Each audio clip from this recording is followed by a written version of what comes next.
Sam നേരത്തെ പറഞ്ഞതുപോലെ എൻ്റെ മൂത്ത സിസ്റ്ററാണ് ഏറ്റവും മൂത്ത ബ്രദറിലോ. അവരുടെ വീട്ടിലെ കഴിഞ്ഞ ദിവസങ്ങളായിട്ട് താമസിക്കാനിടയായി. അത് ഞങ്ങളുടെ ഭാഗ്യമെന്ന് കരുതുന്നു. മാത്രമല്ല സാമും മിനിമോളാണ് ഞാൻ വിളിക്കുന്നത്. ഡോക്ടർ ബീന മിനിമോൾ. വെരി ആ പേരാണ് കൂടെ എനിക്ക് ഇഷ്ടമുള്ളത്. അതുകൊണ്ട് അവരോടൊന്നിച്ച് ഇവിടെ അയക്കുവാനും കുഞ്ഞുങ്ങളോടൊത്തും ആയിരിക്കാൻ സഹായിക്കാൻ സ്തോത്രം ചെയ്യുന്നു. ഞങ്ങളെ കാനഡയിലാണ്, എഡ്മണ്ടൺ, വെസ്റ്റേൺ കാനഡ. നമ്മൾ പലപ്പോഴും കാലാവസ്ഥയെ പറ്റി നമ്മൾ അധികം ഓർക്കാറില്ല. ഒരു കാലാവസ്ഥയെ ഓർത്ത് നമ്മുടെ ദൈവത്തെ സ്തുതിക്കുവാനായിട്ട് ഒരു സൂചന മാത്രം ഞാൻ പറയുന്നു. ഇപ്പോൾ ഞാൻ വിചാരിക്കുന്നത് 24-25 ഡിഗ്രി ഒക്കെ ആണെന്ന് തോന്നുന്നു. അല്ല, ഇവിടുത്തെ കാര്യമാണ്. 30 ഡിഗ്രി പോകും. Now the temperature is there. Outside temperature എന്ന് പറയുന്നത് -38, -40. So നമ്മളെ നല്ല കാലാവസ്ഥ ഏറ്റവും ദൈവത്തെ സ്തുതിക്കാറില്ല, അതിനു വേണ്ടി നമുക്ക് സ്തുതിക്കാം. സോ വെൻ നിങ്ങൾ നല്ല കാലാവസ്ഥയൊക്കെ അനുഭവിക്കുമ്പോൾ റിമെമ്പർ ഞങ്ങളെ ഓർത്ത് പ്രാർത്ഥിക്കുക. സോ അനുസൂക്ഷിക്കുന്ന മുമ്പ് ഞങ്ങൾ തിരിച്ച് ഈ തിങ്കളാഴ്ച ബാംഗ്ലൂരിട്ട് പോയി. മൈ ബ്രദർ ഇസ് ദേർ, എൻ്റെ സഹോദരൻ അവിടെയുണ്ട്. അത് കഴിഞ്ഞ് 18 ജനുവരി 18 ഞങ്ങൾ തിരിച്ച് എഡ്മണ്ടിലേക്ക് പോവുകയാണ്. യാത്ര ഞങ്ങളുടെ പ്രാർത്ഥന ഓർക്കണമെന്ന് അപേക്ഷിക്കുന്നു. For today's portion, we will go to Acts chapter 8. ഇന്നത്തെ ദൈവവചന ശുശ്രൂഷയ്ക്കായിട്ട് അപ്പസ്തോല പ്രവർത്തനം 8-ാം അധ്യായത്തിലേക്ക് നമുക്ക് തിരിയാം. Sorry, Acts chapter 9 and verse 1 and just to save some time, we will read only verse 2 now. അപ്പസ്തോല പ്രവൃത്തി 9-ാം അധ്യായം 2-ാം വാക്യം വായിക്കുന്നതായിരിക്കും.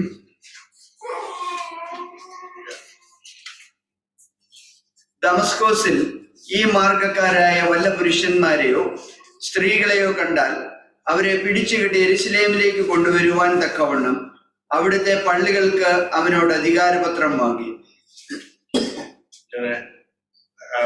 Actually, you have to read the whole chapter 1-16, but we can read it just to save some time. യഥാർത്ഥത്തിൽ നമ്മൾ 1 മുതൽ 16 വരെയുള്ള വാക്യങ്ങളാണ് വായിക്കേണ്ടത്. സമയക്കുറവ് കൊണ്ട് നമ്മളിത് വായിക്കുന്നില്ല. നിങ്ങൾക്ക് പിന്നീട് അത് വായിക്കാവുന്നതാണ്. What today is the heading of my message, we can say the people chosen to serve. ഇന്നത്തെ എൻ്റെ ശുശ്രൂഷയുടെ പ്രസംഗത്തിന്റെ തലക്കെട്ടായിട്ട് ഞാൻ തിരഞ്ഞെടുത്തിരിക്കുന്നത് ദൈവം ശുശ്രൂഷകൾക്കായിട്ട് തിരഞ്ഞെടുത്തവരെ. I can say the aim or the purpose of today's message, and decide to seek and follow God's leadership in mission service. ഇന്നത്തെ ഈ സന്ദേശത്തിന്റെ കാതലായിട്ടുള്ള ഭാഗം ദൈവത്തിന്റെ ശുശ്രൂഷകൾക്കായിട്ട് തെരഞ്ഞെടുപ്പിന്റെ ഉദ്ദേശങ്ങളും ലക്ഷ്യങ്ങളും. Now you all know that we are reading about Saul, which just turned to Paul later. നമുക്ക് എല്ലാവർക്കും അറിയാവുന്ന കാര്യമാണ്. നമ്മൾ ഇന്ന് വായിക്കുന്നത് ശൗൽ എന്ന വ്യക്തിയെ കുറിച്ചാണ്. പിന്നീട് പൗലോസ് ആയിട്ട് പേര് മാറിയ വ്യക്തി. He is the first century Jew whom God chose to be apostle to the Gentiles. അദ്ദേഹം 1-ാം നൂറ്റാണ്ടിലെ ഒരു യഹൂദനായിരുന്നു. ദൈവം ആ വ്യക്തിയെ വിജാതിയരുടെ ശുശ്രൂഷകൾക്കായിട്ട് അപ്പസ്തോലനായി തിരഞ്ഞെടുത്തു. What a beautiful chosen result Saul turned to be, and he became Paul the apostle. എത്ര മനോഹരമായിട്ടുള്ള ഒരു ചിത്രമാണ് നാം കാണുന്നത്. ശൗലിന്റെ തിരഞ്ഞെടുപ്പില് അദ്ദേഹം അപ്പസ്തോലനായിട്ട് പിന്നീട് മാറി. However, we cannot assume that we are so small or insignificant that God cannot choose each of us for some specific purpose. നമുക്ക് ഇങ്ങനെ ഒരു ചിന്ത പലപ്പോഴും ഉണ്ടാകാം. നമ്മള് ദൈവത്തിന്റെ മുമ്പിൽ നിസ്സാരരും ഒന്നുമല്ലാത്തവരുമാണ്. എന്നാൽ നമ്മളൊരു കാര്യം മനസ്സിലാക്കേണ്ടത്, ദൈവം അത്ര നിസ്സാരമായിട്ടുള്ള അല്ലെ ഒന്നുമല്ലാത്തവരെ ദൈവത്തിന്റെ ഉദ്ദേശങ്ങൾക്കായിട്ട് തിരഞ്ഞെടുക്കുന്നു. In Acts chapter 9 verse 1 and 2, we read, after the death of Stephen, Saul became one of the fiercest enemies of Christianity. അപ്പസ്തോല പ്രവൃത്തിയില് നമ്മൾ വായിക്കുന്ന സ്തെഫാനോസിന്റെ മരണശേഷം ശൗല് ക്രിസ്ത്യാനികളുടെ ഏറ്റവും വലിയ ശത്രുവായി തീർന്നു. He reacted to the sight of Stephen's violent murder by making loud threats against the disciples. സ്തെഫാനോസിന്റെ മരണത്തിന് ശേഷം ശൗല് ശിഷ്യന്മാർക്കെതിരായിട്ട് വളരെ ശക്തമായിട്ട് അവരെ പീഡിപ്പിക്കുവാൻ വേണ്ടി തുടങ്ങി. Many of the Christ followers fled from Jerusalem because of that. അത് മുഖാന്തരം അനേകം ക്രിസ്തുവിനെ പിൻചെന്നവര് യെരുശലേമിൽ നിന്ന് ഓടിപ്പോയി. Saul went to the high priest asking for letters authorizing him to capture any Christian found in Damascus. പൗലോസ് മഹാപുരോഹിതന്റെ അടുത്ത് ചെന്നിട്ട് ദമസ്കസിലുള്ള ക്രിസ്ത്യാനികളെ അറസ്റ്റ് ചെയ്യാനും പീഡിപ്പിക്കുവാനുമായി അധികാരപത്രം വാങ്ങി. In Acts chapter 9 and verse 2, we read, Saul referred to the Christ followers as those who practice this way. അപ്പസ്തോല പ്രവൃത്തി 9-ാം അധ്യായം 2-ാം വാക്യത്തില് പൗലോസ് ഈ ഒരു ജീവിതം നയിക്കുന്നവരെ സൂചിപ്പിക്കുന്നത് ദമസ്ക് മാർഗക്കാരായ വല്ല പുരുഷന്മാരെയാണ്. The fact that the early Christians were referred to as the people of the way shows that their behavior was changed by their faith in Christ. ആദ്യ നൂറ്റാണ്ടിലെ വിശ്വാസികളെ ഈ മാർഗക്കാര് എന്ന ആ ഒരു പേരിൽ സൂചിപ്പിക്കുന്നത് വഴി നമുക്ക് കാണുന്നത് അവരുടെ ജീവിതത്തില് ഈ വിശ്വാസം സ്വീകരിക്കുന്നത് വഴി അവരുടെ ജീവിതത്തിലുണ്ടായ മാറ്റത്തെയാണ്. Many of you know, and some of you may know, I'm not phrasing that we brethren are very, very special, but then in many of the assemblies, if you go to their Christians known as brethren. Christians known as brethren. ഞാൻ ഈ ഒരു കാര്യത്തെ കുറിച്ച് പ്രശംസിക്കുക ഒന്നുമല്ല. നമ്മൾ പല സഭകളിലും ഒക്കെ പോകുമ്പോൾ ബ്രദറൻ സഹോദരങ്ങള് എന്ന് സൂചിപ്പിക്കുന്ന Christians known as brethren. They are Christians, but they are known as brethren because of their actions. They act like brothers towards each other. So other people call them brethren. There was no brethren church in the beginning. അവര് ക്രിസ്ത്യാനികൾ ആണെങ്കിലും ഈ ഒരു സഭയിൽ കൂടി വരുന്നവര് മറ്റുള്ളവർ അവരുടെ ജീവിതം കണ്ട് സഹോദരന്മാര് തമ്മിലുള്ള ആ ബന്ധത്തെ കണ്ടിട്ട് അവരെ വിളിക്കുന്ന ബ്രദറൻ സഭാംഗങ്ങൾ അല്ലെ സഹോദരന്മാരുടെ കൂട്ടായ്മ. After getting the letter, Paul set out for Damascus. എഴുത്ത് കിട്ടിയതിനു ശേഷം പൗലോസ് അധികാരപത്രവുമായിട്ട് ഡമസ്കസിലേക്ക് യാത്രയായി. Before he arrived, a bright light appeared around him from heaven. അവന് ഡമസ്കസിൽ എത്തുന്നതിന് മുൻപേ സ്വർഗത്തിൽ നിന്ന് അവന് ഒരു വലിയ ഒരു പ്രകാശം ഉണ്ടായി. And we know this fact, just emphasizing that word, that portion, he fell to the ground and heard a voice, Saul, Saul, why thou persecutest thou me? 4-ാം വാക്യത്തിൽ നാം കാണുന്നു, അവൻ നിലത്ത് വീണു, ശൗലേ ശൗലേ നീ എന്നെ ഉപദ്രവിക്കുന്നത് എന്ത് എന്ന് തന്നോട് പറയുന്ന ഒരു ശബ്ദം കേട്ടു. And he asked, who art thou, Lord? Reply came, and Jesus whom thou persecutest. 5-ാം വാക്യത്തിൽ നീ ആരാകുന്നു കർത്താവേ എന്ന് അവൻ ചോദിച്ചതിന് നീ ഉപദ്രവിക്കുന്ന യേശു ആകുന്നു ഞാൻ എന്ന ശബ്ദം അവൻ കേട്ടു. And Saul was frightened. He trembled when he asked Jesus what he should do. Saul ഭയപ്പെട്ടു പോയി. അവൻ യേശുവിനോട് ചോദിച്ചു, ഞാൻ എന്ത് ചെയ്യണമെന്ന്. And Jesus told him to go to Damascus and someone will tell you what to do. യേശു ശൗലിനോട് പറഞ്ഞു, നീ എഴുന്നേറ്റ് പട്ടണത്തിലേക്ക് ചെല്ലുക, അവിടെ വെച്ച് നീ എന്ത് ചെയ്യണമെന്ന് ഞാൻ കൽപ്പിക്കും. When he got up from the ground, he was blind. He could not see anything for 3 days. അവൻ നിലത്ത് നിന്ന് എഴുന്നേറ്റപ്പോൾ അവന് കണ്ണു കാണാൻ കഴിയുന്നില്ല, അന്ധനായി തീർന്നിരുന്നു. 3 ദിവസത്തേക്ക് അവന് യാതൊന്നും കാണുവാൻ കഴിഞ്ഞില്ല. And we read that he fasted and prayed. നമ്മൾ അവിടെ ആ ഭാഗം വായിക്കുകയാണെങ്കിൽ കാണാൻ കഴിയും, പൗലോസ് ഉപവാസത്തിലും പ്രാർത്ഥനയിലുമായിരുന്നു. But Dr. Sam Canella, who was a missionary in Africa for 35 years, was asked to share a topic, joy in suffering.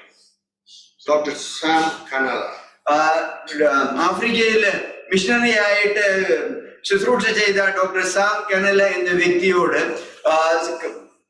കഷ്ടതയില് സന്തോഷത്തെ കുറിച്ച് പറയുവാന് പറഞ്ഞപ്പോൾ, when he was treating a child with certain types of virus, the child spat on his eye and that led him to lose his sight. അവന് ഒരു പ്രത്യേകതരം രോഗത്തെ ശുശ്രൂഷിച്ചപ്പോൾ, ഒരു കുഞ്ഞിനുണ്ടായിരുന്ന അതിനെ ശുശ്രൂഷിച്ചു കൊണ്ടിരുന്നപ്പോൾ ആ കുഞ്ഞ് ഡോക്ടറുടെ കണ്ണിൽ തുപ്പി, അതുവഴി ഡോക്ടർ അന്ധനായി തീർന്നു. But this made him to become more closer to the Lord during his service. എന്നാൽ ഇത് തന്റെ ശുശ്രൂഷയിൽ കർത്താവിനോട് കൂടുതൽ അടുക്കുവാൻ ആ വ്യക്തിയെ സഹായിച്ചു. He said the Lord had to take away my sight so that I could see the world and his need for Christ more clearly.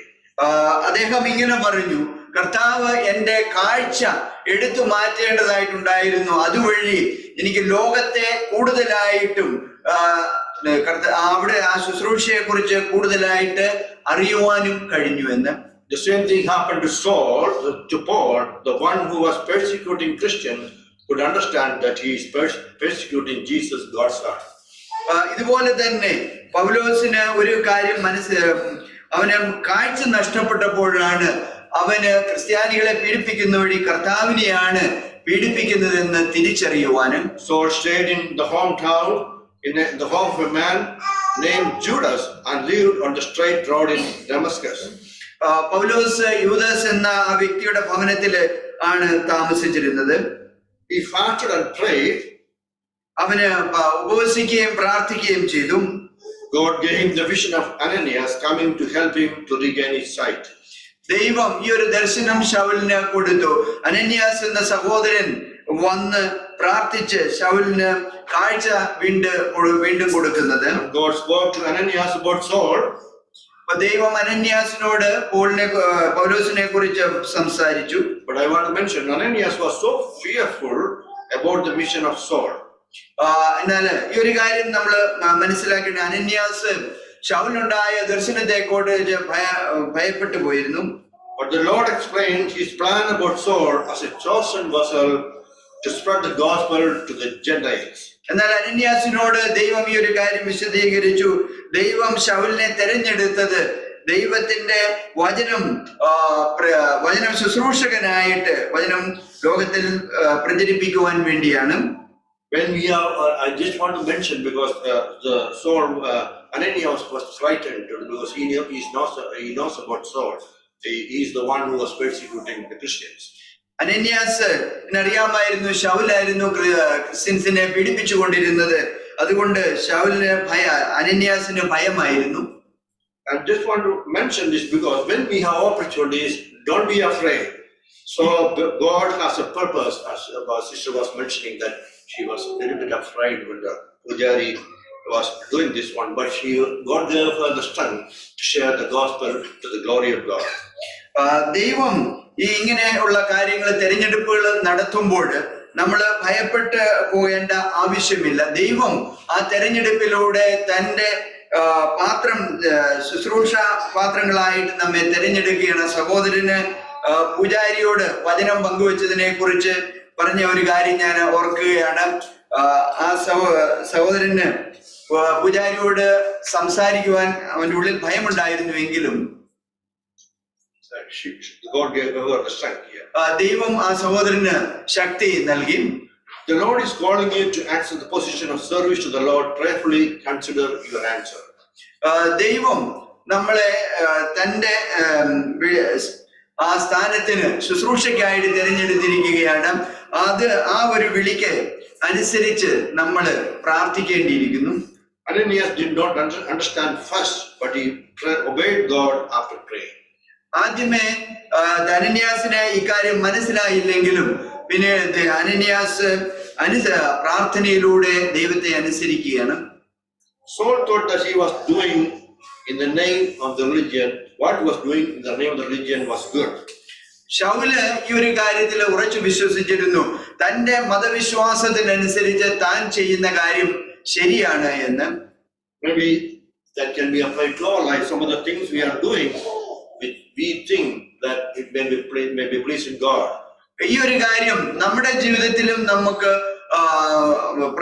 ചിന്തിക്കുവാൻ കഴിയും. നമ്മൾ ചെയ്യുന്ന നമ്മുടെ വിശ്വാസത്തിനനുസരിച്ച് നമ്മൾ ചെയ്യുന്ന ചില കാര്യങ്ങൾ ദൈവത്തെ പ്രസാദിപ്പിക്കുന്നതാണെന്ന് ചിന്തിക്കാൻ. We have to match whether it's according to the word of God.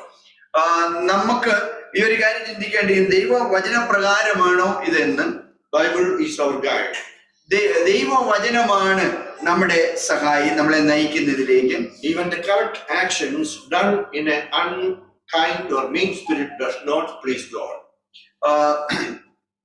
ശരിയായിട്ടുള്ള ഒരു പ്രവൃത്തി ദയയും കരുണയുമില്ലാത്ത ഒരു ഹൃദയത്തോടു കൂടിയാണ് നമ്മൾ ചെയ്യുന്നതെങ്കിൽ അത് ദൈവത്തെ പ്രസാദിപ്പിക്കുന്നില്ല. Remember our Lord Jesus Christ's word, by this shall all men know that ye are my disciples, if you have love one to another. കർത്താവായ യേശുക്രിസ്തുവിന്റെ ഈ ഒരു വചനങ്ങള് ഓർക്കുക. നിങ്ങൾക്ക് അന്യോന്യം സ്നേഹമുണ്ടെങ്കിൽ നിങ്ങൾ എന്റെ ശിഷ്യന്മാരാണെന്ന് ലോകം അറിയും. Saul thought that what he was doing was right. Saul വിചാരിച്ചു താൻ ചെയ്യുന്ന പ്രവൃത്തി ശരിയാണെന്ന്. But God showed him the error of his ways. എന്നാൽ ദൈവം തന്റെ ശൗലിന്റെ വഴികള് തെറ്റാണെന്നുള്ളത് അവന് വെളിപ്പെടുത്തി കൊടുത്തു. See God's will and he will give you God's will in our lives. ദൈവത്തിന്റെ ഹിതം അന്വേഷിക്കുക, അപ്പോൾ ദൈവം തന്റെ ഹിതത്തെ നമ്മുടെ ജീവിതത്തിൽ വെളിപ്പെടുത്തി തരും. Now I just want to say one or two portions. I'll try to finish by 9:30. Shall we turn to 2 Timothy chapter 1 and verse 16 to 18? 2 Timothy chapter 1 and verse 16 to 18. 2 തിമോത്തിയോസിന്റെ ലേഖനം chapter 1 ഒന്നാമത്തെ അധ്യായം 16-ാം വാക്യവും 18-ാം വാക്യവും. പലപ്പോഴും എന്നെ തടിപ്പിച്ചവനായ ഒനേസിഫോറസിന്റെ കുടുംബത്തിന് കർത്താവ് കരുണ നൽകുമാറാകട്ടെ. അവൻ എന്റെ ചങ്ങലയെ കുറിച്ച് ലജ്ജിക്കാതെ ഞാൻ റോമയിൽ എത്തിയ ഉടനെ താല്പര്യത്തോടെ എന്നെ തിരഞ്ഞ് കണ്ടെത്തുകയും ചെയ്തു.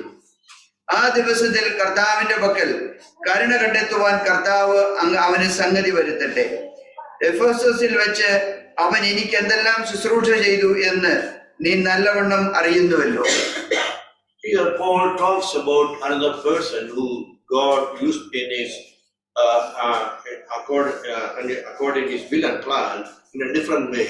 Maybe we think that Onesiphorus and it's a small act he's doing, but it's great in the sight of God. ഇവിടെ വേറൊരു വ്യക്തിയെ ദൈവം തന്റെ ഉദ്ദേശത്തിന് അനുസരിച്ച് ശുശ്രൂഷകൾക്കായിട്ട് ദൈവം എടുത്ത് ഉപയോഗിക്കുന്നത് ചിലപ്പോൾ നമ്മൾ വിചാരിച്ച ചെറിയ ഒരു പ്രവൃത്തിയാണ് എന്ന് നമുക്ക് തോന്നിയേക്കാം. എങ്കിലും ദൈവം മുമ്പാകെ അതൊരു വലിയ ശുശ്രൂഷ ആയിരുന്നു. Paul talks about a believer named Onesiphorus. പൗലോസ് ഒനേസിഫർ എന്ന വിശ്വാസിയെ കുറിച്ചാണ് സംസാരിക്കുന്നത്. We don't read much about this man, but we definitely learn the profound impact he had on Paul. ഈ വ്യക്തിയെ കുറിച്ച് നമുക്ക് അധികമൊന്നും വായിക്കുവാൻ കഴിയുകയില്ല. എന്നാലും ഈ വ്യക്തി പൗലോസിന്റെ മേൽ ചെലുത്തിയ ആ വലിയ സ്വാധീനത്തെ കുറിച്ച് നമുക്കറിയാൻ കഴിയും. You see what Paul is saying about Onesiphorus. He refreshed me and was not ashamed of my chain. ഇവിടെ പൗലോസ് പറയുന്ന ഈ ഒരു കാര്യം ഒന്ന് ശ്രദ്ധിക്കുക. ഒനേസിഫർ എന്നെ തണുപ്പിച്ചു, അവനെന്റെ ചങ്ങലയെ കുറിച്ച് ലജ്ജിച്ചതുമില്ല. When he was in Rome, he sought me out very diligently and found me. ഞാൻ റോമിൽ ആയിരുന്നപ്പോൾ അവൻ എന്നെ താല്പര്യത്തോടുകൂടി തിരഞ്ഞെത്തി കണ്ടെത്തി. He was Onesiphorus was a source of concord for great men like Paul in his ministry. പൗലോസിനെ പോലെ വലിയ ഒരു വ്യക്തിക്ക് ഒനേസിഫറിന്റെ ശുശ്രൂഷ ആശ്വാസകരമായിരുന്നു. Paul needed him. പൗലോസിന് അവനെ ആവശ്യമായിരുന്നു. Paul was writing his letter to Timothy, who was sick during that time, to let him know that there are men like Onesiphorus. പൗലോസ് ഈ ലേഖനം തിമോത്തിയോസിന് എഴുതുകയാണ്. ആ സമയത്ത് തിമോത്തിയോസ് രോഗിയായിരുന്നു. എന്നാൽ തിമോത്തിയോസിനെ പോലെ ഒനേസിഫറിനെ പോലെയുള്ള വ്യക്തികള് ഇവിടെ ഉണ്ടോ എന്ന് തിമോത്തിയോസിനോട് പറയുകയാണ്. Our specific calling may not be preach or to maybe or to look important in the sight of men. നമ്മുടെ പ്രത്യേകമായിട്ടുള്ള വിളി ദൈവവചനം പ്രസംഗിക്കാൻ ആയിരിക്കണമെന്നില്ല. അതായത് മനുഷ്യരുടെ മുൻപിൽ പ്രധാനപ്പെട്ട ഒന്നായിട്ട് തെളിഞ്ഞു നിൽക്കണമെന്നില്ല. But it can be a source of comfort in many ways. എന്നാൽ അത് പലർക്കും അനേക രീതിയിൽ ആശ്വാസകരമായ ഒന്നായിരിക്കാം. In pursuit of obeying your calling, your general calling, you will be able to discover your specific calling. നമ്മളെ പൊതുവായിട്ടുള്ള വിളി അനുസരിക്കുന്നത് വഴി നമ്മളുടെ പ്രത്യേകമായിട്ടുള്ള വിളിയെ നമുക്ക് തെരഞ്ഞെടുപ്പിനെ കണ്ടെത്തുവാൻ കഴിയും. Now I want to talk about another man which you know, Stephen. ഇനി വേറൊരു വ്യക്തിയെ കുറിച്ച് ഞാൻ പറയാൻ ആഗ്രഹിക്കുന്നത് സ്തെഫാനോസിനെ കുറിച്ചാണ്. And I don't want to read the point. Acts chapter 6 and 7, we can read about this great servant of God named Stephen. അപ്പോസ്തല പ്രവൃത്തി 6-7 അധ്യായത്തില് ഈ ദൈവത്തിന്റെ വലിയ മനുഷ്യനായ സ്തെഫാനോസിനെ കുറിച്ച് നമുക്ക് വായിക്കാൻ കഴിയും. His ministry was short. അദ്ദേഹത്തിന്റെ ശുശ്രൂഷ വളരെ ചുരുങ്ങിയ സമയത്തെ ഉണ്ടായിരുന്നുള്ളൂ. His life was short. അവന്റെ ജീവിതം ചുരുങ്ങിയതായിരുന്നു. Yet the impact he made during the short period of time leaves us with so much to learn from his life even to this day. ചുരുങ്ങിയ കാലം കൊണ്ട് സ്തെഫാനോസ് ചുരുങ്ങിയ ജീവിതം കൊണ്ട് അവനുണ്ടാക്കിയ ആ സ്വാധീനത്തെ നാം ഇന്നും നമ്മുടെ ജീവിതത്തിൽ പ്രതിഫലിക്കുകയും അതിൽ നമുക്ക് പഠിക്കുവാനുമുണ്ട്. We read about a crisis in Acts chapter 6 and verse 1. അപ്പോസ്തല പ്രവൃത്തി 6-ാം അധ്യായത്തിന്റെ 1-ാം വാക്യത്തില് അവിടെ ഉണ്ടായ ആ പ്രശ്നത്തെ കുറിച്ച് നമ്മൾ വായിക്കുന്നു. There was a dispute between the early churches. There was a dispute between the Hebrews and Grecians about widows being neglected in daily ministration. ഹെബ്രായ വിധവമാരുടെയും യവന വിധവമാരുടെയും ശുശ്രൂഷകളിൽ ഉണ്ടായ ഒരു തർക്കത്തെ കുറിച്ച് ആദിമസഭയിൽ ഉണ്ടായ തർക്കത്തെ കുറിച്ച് നമ്മൾ വായിക്കുന്നു. Ministry of any kind cannot be neglected in the house of God. ദൈവഭവനത്തിലുള്ള ഏതൊരു ശുശ്രൂഷയും നമുക്ക് അവഗണിക്കാൻ കഴിയുന്നതല്ല. And there, in order to fulfill this ministry, the church appoints 7 men. ഈ ഒരു ശുശ്രൂഷ ചെയ്യുവാനായിട്ട് സഭ 7 വ്യക്തികളെ നിയമിക്കുന്നു. And in verse chapter 6 and verse 3, we can read they appointed the selected 7 men of honest report, full of holy words and wisdom. 6-ാം അധ്യായം 3-ാം വാക്യത്തിൽ നാം വായിക്കുന്നത്, ആകയാൽ സഹോദരന്മാരെ, ആത്മാവും ജ്ഞാനവും നിറഞ്ഞ നല്ല സാക്ഷ്യമുള്ള 7 പുരുഷന്മാരെ നിങ്ങളിൽ തന്നെ തിരഞ്ഞുകൊള്ളുവിൻ, അവരെ ഈ വേലയ്ക്കാക്കാം. The Holy Spirit of God specifically highlights Stephen's character in verse 5. പരിശുദ്ധാത്മാവ് സ്തെഫാനോസിന്റെ സ്വഭാവത്തെ കുറിച്ച് 5-ാം വാക്യത്തിൽ എടുത്ത് കാണിക്കുന്നുണ്ട്. A man full of faith and of the Holy Ghost.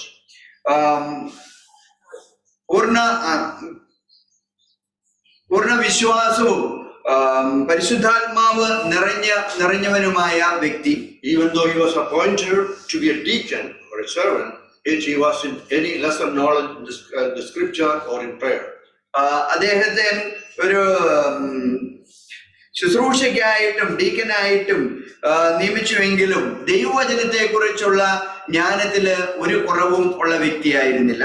His wisdom and his faith And his excellent knowledge of scripture is seen in chapter 7.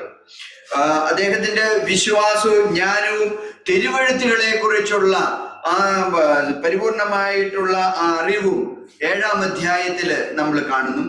His character was so strong, and the people, the accusers, they had to create false accusations against him to put him into trouble. അദ്ദേഹത്തിന്റെ സ്വഭാവം അത്ര ശക്തമായതിനാല് അദ്ദേഹത്തിനെതിരായി അദ്ദേഹത്തിനെ എതിർത്ത് നിന്നവര് കള്ളസാക്ഷ്യം കൊണ്ടുവരേണ്ടി ഇരുന്നു അദ്ദേഹത്തെ എതിർക്കുവാനായിട്ട്. They could not find any flaws in him. അവർക്ക് അവനില് ഒരു കുറവും ഒരു കുറ്റവും കണ്ടെത്തുവാൻ കഴിഞ്ഞില്ല. And as we know, he was the first martyr. അദ്ദേഹമാണ് ആദ്യത്തെ രക്തസാക്ഷി എന്ന് നമുക്കറിയാമല്ലോ. He was bold in preaching and did not compromise. തന്റെ പ്രസംഗത്തില് വളരെ ശക്തനും ധൈര്യശാലിയുമായിരുന്നു. പ്രസംഗത്തിൽ യാതൊരുവിധ ഒത്തുവരുത്തവും ഇല്ലായിരുന്നു. And his death we read that he beholds the glory of God and Jesus standing on the right hand of God. അവിടെ നമ്മൾ വായിക്കുന്നത് സ്തെഫാനോസ് ദൈവത്തിന്റെ മഹത്വം കാണുകയും പിതാവിന്റെ വലത്ത് ഭാഗത്ത് കർത്താവായ യേശു ക്രിസ്തു നിൽക്കുന്നതുമാണ്. And we see the very likeness of Christ when he was crucified, where Stephen says, Lord, lay not thy sin to their charge. കർത്താവായ യേശു ക്രിസ്തു ക്രൂശിക്കപ്പെട്ടപ്പോൾ പറഞ്ഞ അതേ വചനങ്ങള് സ്തെഫാനോസും പറയുന്നത് നമുക്കിവിടെ കാണുവാൻ കഴിയും. കർത്താവെ, അവരുടെ പാവങ്ങള് അവർക്കെതിരായിട്ട് എണ്ണരുതേ എന്ന്. A short life, but it's so meaningful. ചുരുങ്ങിയ ജീവിതം, എന്നാൽ അർത്ഥവത്തായിട്ടുള്ള ഒരു ജീവിതം. It may be short, your ministry may be short, but your calling is very high. നിങ്ങളുടെ ശുശ്രൂഷ വളരെ ചുരുങ്ങിയ കാലമേ ഉണ്ടാകുകയുള്ളായിരിക്കാം, എന്നാലും നിങ്ങളുടെ വിളി ഉന്നതമായിട്ടുള്ള വിളിയാണ്. The scripture exhorts that every man take heed how he buildeth thereupon. തിരുവെഴുത്ത് നമ്മെ ഉത്ബോധിപ്പിക്കുന്നത് ഓരോ വ്യക്തിയും എങ്ങനെയാണ് താൻ പണിയുന്നതെന്ന് ശ്രദ്ധിച്ചു കൊള്ളട്ടെ എന്ന്. It talks about how we build, not what we are building. ഇവിടെ തിരുവെഴുത്ത് സംസാരിക്കുന്നത് നാം എന്ത് പണിയുന്നു എന്നല്ല, എങ്ങനെ പണിയുന്നു എന്നതിനെ കുറിച്ചാണ്.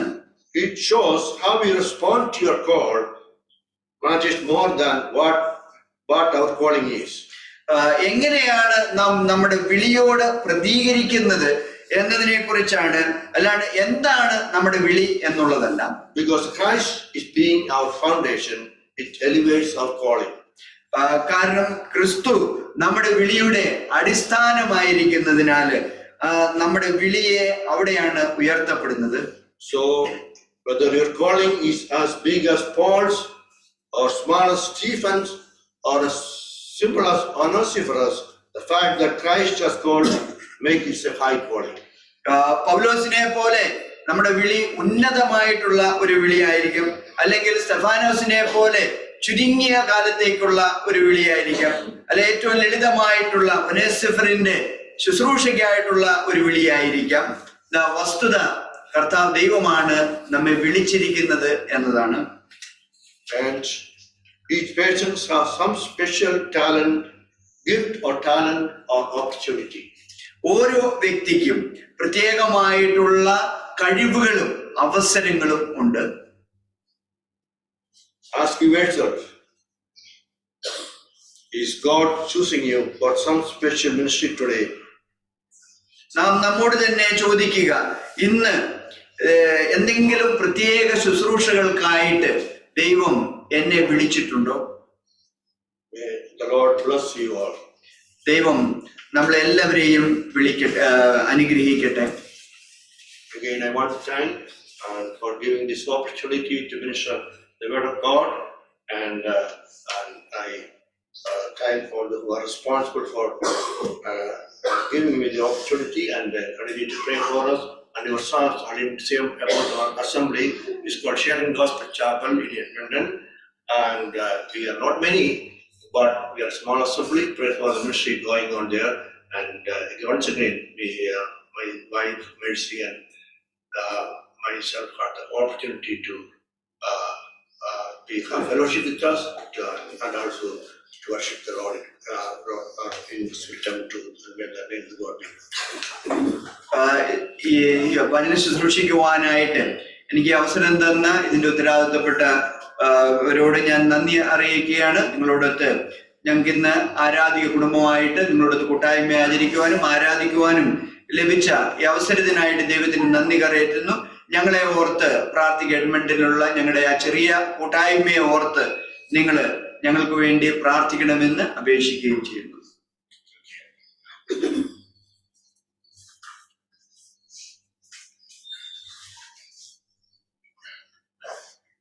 Thank you, Rajan. 12 വർഷം മുമ്പ് അവരുടെ ചർച്ചിൽ എനിക്കും പോകാനുള്ള അവസരം ദൈവം തന്നായിരുന്നു. അന്ന് വലിയൊരു ചർച്ചായിരുന്നു. പിന്നെ വേറെ ഔട്ട്റീച്ച് വർക്കായിട്ട് പുതിയ ചർച്ചസും തുടങ്ങി. അന്ന് സന്ദേശത്തെ ഓർക്കാം. ദൈവത്തിന്റെ വചനം എത്ര എങ്ങനെ ദൈവം പലരെ ഉപയോഗിക്കുന്നു എന്നുള്ള നമുക്ക് എന്തോ ചെയ്യാൻ പോകുന്നതല്ല. എന്തോ കർത്താവിന്റെ വിളിയാണ്. അതെങ്ങനെ നമ്മൾ അനുസരിക്കുന്നു എന്നാണ് important. Not what we do but how we go about doing it. അതുകൊണ്ട് കർത്താവ് നമ്മുടെ വിളിയെ വളരെ ശ്രദ്ധയോടെ എല്ലാവർക്കും പല രീതിയിലും ദൈവം പല പ്രവർത്തനങ്ങൾ, വലിയ ശുശ്രൂഷ ചെറിയ ശുശ്രൂഷ ഒന്നുമില്ല. ദൈവം മുമ്പായിട്ട് ഞാൻ ഒനേസിഫറസ് കേട്ടപ്പോൾ ഞാനത് കേട്ടിട്ടേ ഇല്ലല്ലോ, ഈ മനുഷ്യന്റെ പേരെ കേട്ടിട്ടേ ഇല്ലല്ലോ എന്ന് ഞാൻ ചിന്തിച്ചു പോയി.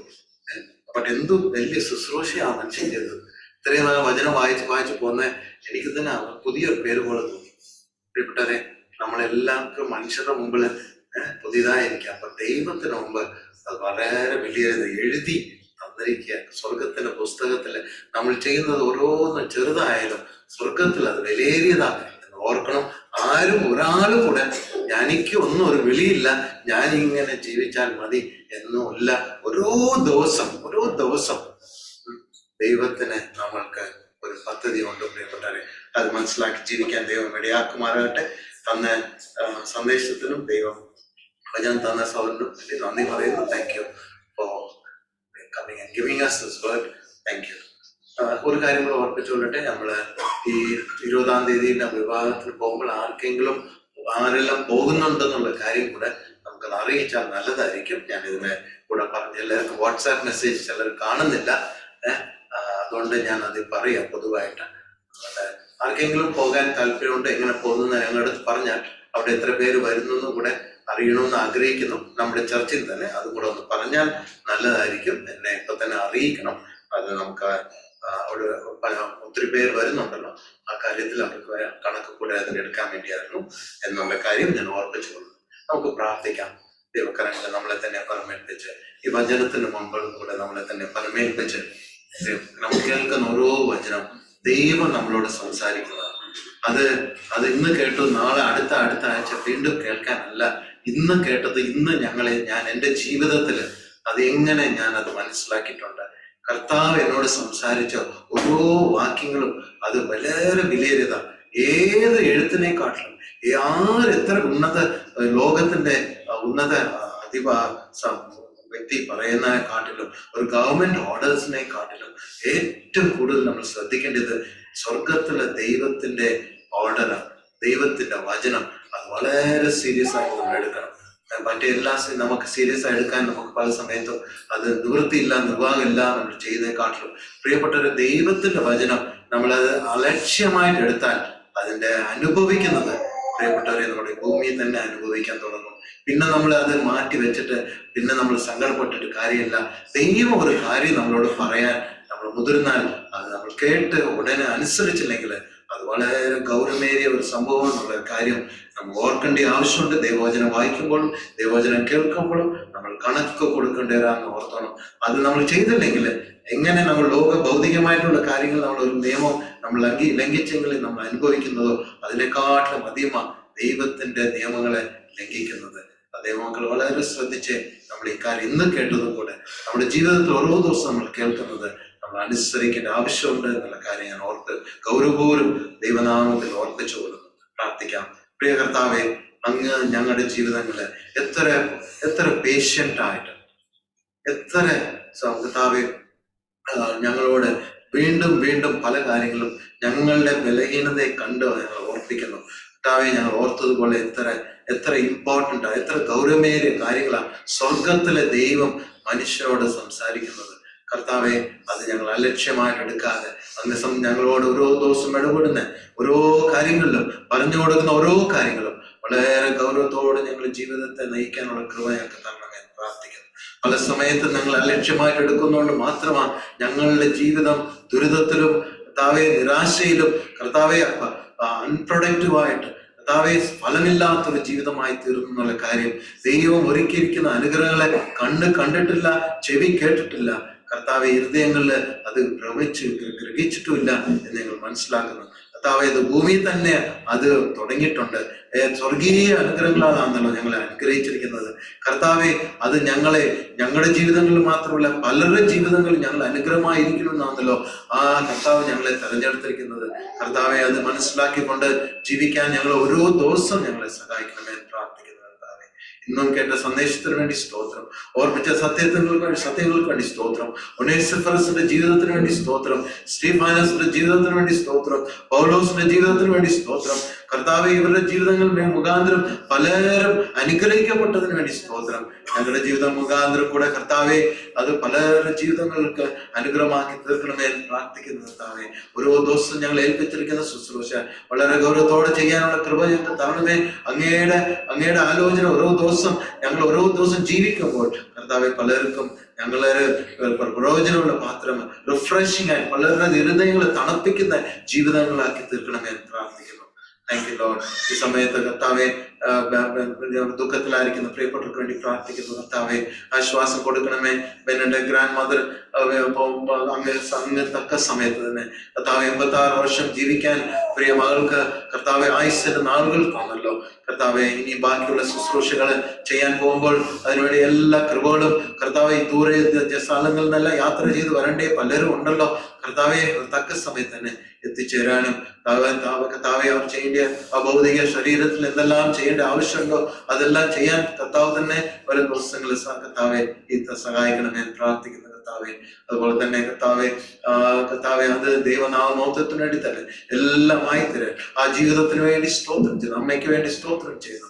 പല കാര്യങ്ങൾ കർത്താവിന്റെ ആയുസ്സിന്റെ നാളുകളിൽ ചെയ്യാൻ പ്രിയ മകളെ ബലപ്പെടുത്തിയതിനു വേണ്ടി സ്തോത്രം. മക്കളെ വളർത്തുകയും മക്കളുടെ മക്കളെ എല്ലാം കണ്ട് കർത്താവെ അങ്ങയുടെ വഴിയിൽ വളർത്തിക്കൊണ്ടുവരാൻ തന്നെ കൃപയ്ക്ക് വേണ്ടി സ്തോത്രം.